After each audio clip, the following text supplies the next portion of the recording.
You do not remember the exact moment it happened.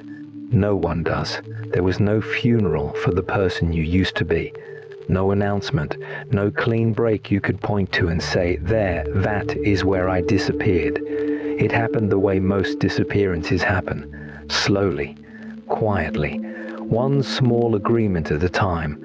I have watched you search for yourself in places you will never find you, in the opinions of people who do not know you, in the roles you perform so well you forgot they were performances, in the mirror that shows you a face you recognize but no longer feel behind. You keep looking for the moment you lost yourself, as if finding it would bring you back. But you were not lost in a moment. You were lost in 1,000 ordinary decisions to become someone easier to live with. You were not taken. You were traded, piece by piece. You traded your anger for approval, your honesty for belonging, your strange, inconvenient, difficult self for a version that made fewer people uncomfortable. And the trade seemed so small at the time.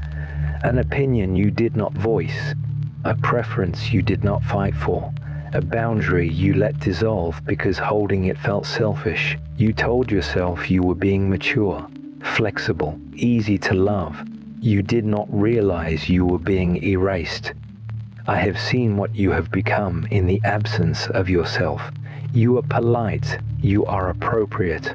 You are so carefully calibrated to the needs of every room you enter that you have forgotten you are allowed to need things too. You have become fluent in the language of other people's comfort, and somewhere along the way you lost the ability to speak your own. You were young when you first learned the cost of being yourself. Maybe someone laughed at the wrong moment. Maybe someone left. Maybe the person who was supposed to love you made it clear that their love was conditional on you becoming less of what you were, and you were too young to know that the problem was not you. So you adapted. You learned to read rooms before you entered them. You learned to adjust your voice, your opinions, your desires to match whatever would cause the least friction. You became a mirror, reflecting back what others needed to see. And mirrors do not have selves. They only have surfaces. I have watched you forget what you actually want. Not what you should want. Not what would make sense. Not what would be reasonable or responsible or fair to everyone else. What you actually want. The question itself has become foreign to you. When someone asks, you feel around in the dark for an answer that is yours and come back with something borrowed, something safe, something that sounds like a want but is really just an absence of objection. You have been gone so long you no longer know what your own desire feels like. I have seen you sit in rooms full of people who think they know you, and I have seen the loneliness on your face that you will not let them see. Because they do know you.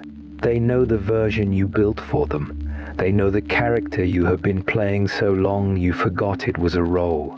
And when they love that version, you feel nothing. Or worse, you feel resentful, and then you feel guilty for the resentment because they are only loving what you showed them. You cannot blame them for not seeing what you refused to reveal. You have become so good at disappearing that you can do it while standing in the center of your own life. You are there for every moment. You show up, you function, you say the right things and make the right faces, and no one suspects that the person behind your eyes left a long time ago.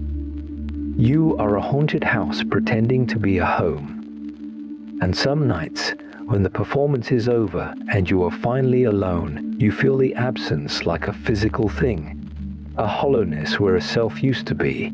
I have watched you try to come back to yourself in ways that never work.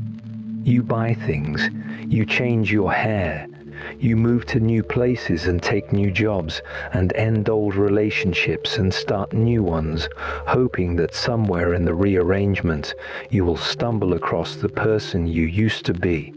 But you do not find her, because she is not hiding in the external. She is buried beneath years of compromises you made to survive. And survival is not the same thing as living. You are tired in a way that sleep does not fix. I have seen it. The exhaustion of maintaining a self that is not yours. The weight of performing a life you did not choose but somehow ended up in. You wake up and the first thing you feel is the effort it will take to be the person everyone expects, and you do it. Every day you do it, because you do not know how to stop, because stopping feels like dying, because the performance has become so complete that you are terrified there is nothing underneath it. I have seen you look at old photographs of yourself and feel like you are looking at a stranger. Someone with your face but a different light behind the eyes. Someone who had not yet learned to abandon herself for approval. And you miss her. You miss her so much it feels like grief. But you do not know how to get back to her because the path you took was not a path. It was a slow erosion, a weathering. You cannot retrace your steps because there were no steps. Just a gradual becoming of someone you never meant to be. You are afraid that if you stop performing, no one will stay. That the real you, the one you buried, is too much or not enough, or simply unlovable in ways the performance is not. You have built your entire life on the assumption that who you actually are is insufficient, and that assumption has cost you everything. It has cost you relationships that might have been real. It has cost you work that might have meant something. It has cost you work that might have meant something. It has cost you years of your own life, lived at a distance from yourself. I have watched you punish yourself for your own disappearance. You know you are lost. You know you did this to yourself. And instead of compassion, you offer yourself contempt. You call yourself weak. You call yourself a coward. You say you should have been stronger, should have held on, should have fought harder to stay. But you were not weak. You were surviving. You made the trades you made because at the time they were the only way you knew to stay safe.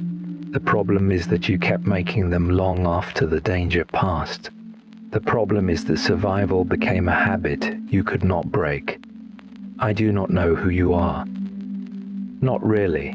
And that is not an insult. It is the truth. Because you do not know either. You have been so many versions of yourself for so many people that the original has become theoretical.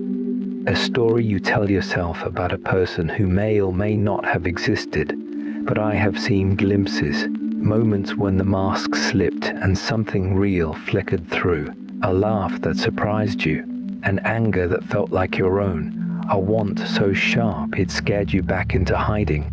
You are still in there. Buried, but not gone.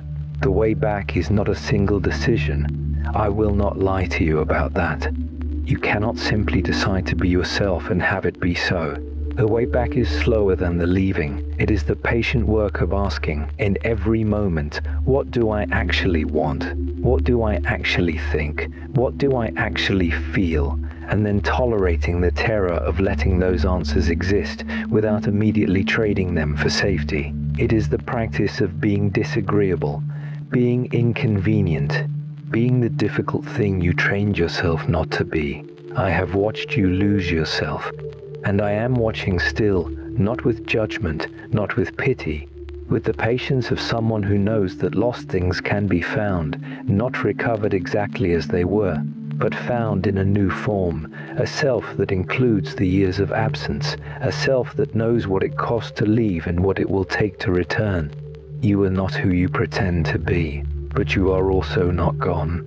You are simply buried beneath the weight of your own accommodation, and the excavation will be slow, and it will hurt, and there will be people who preferred the performance and will not understand why you stopped giving it, but beneath all of that, there is still someone who remembers what it felt like to be real.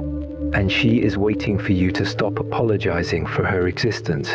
You are not lost in a single moment, and you will not be found in one either. But you can start. Here. Now. With the smallest act of rebellion against your own disappearance, a truth you do not soften, a need you do not hide, a version of yourself that is not designed for anyone else's comfort. You have spent years becoming easy to love. Maybe it is time to become difficult again. Maybe it is time to become yours.